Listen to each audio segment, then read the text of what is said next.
Bukod sa maliit lang yung kapital na kakailanganin mo, cellphone lang, internet lang yung kailangan mo, pwede ka nang mag-start ng business. Hello mga kanegosyo, ako nga pala si Noel.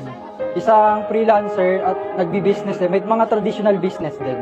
Sobrang struggle talaga yung maging empleyado ka, kaya pinili ko na lang maging freelancer tsaka mag-business. Kasi meron akong freedom para sa pamilya ko. Kasi nung empleyado ako, papasok ako ng umaga, tulog pa yung mga anak ko. Tapos uuwi ako, tulog na rin sila. So wala talagang time kami sa isa't isa. So naisip ko, bakit hindi ako mag-business?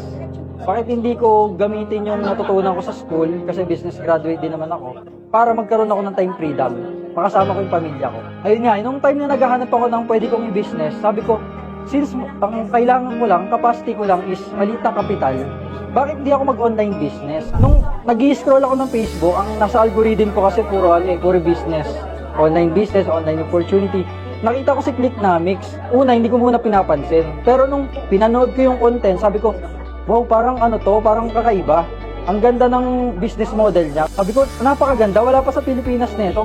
Itatry ko nga kung maganda pa talaga. Sobrang laki ng pagbabago kasi nung time na nag-join ako, sobrang ando doon ako sa pinaka-lowest ng buhay ko. Nag-business kasi ako pero nalugi ako. Yung Clicknomics nagpabuhay sa akin ulit.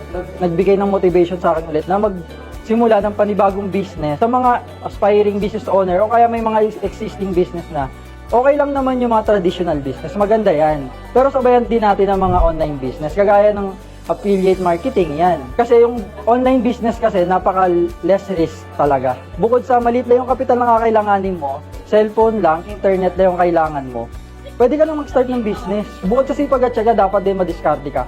Dito kasi sa Clicknomics, tinuturo din kung paano yung tamang diskarte at saka yung community, tutulungan ka, hindi ka pababayaan. Tsaka yung mga coaches, kaya napakaganda dito.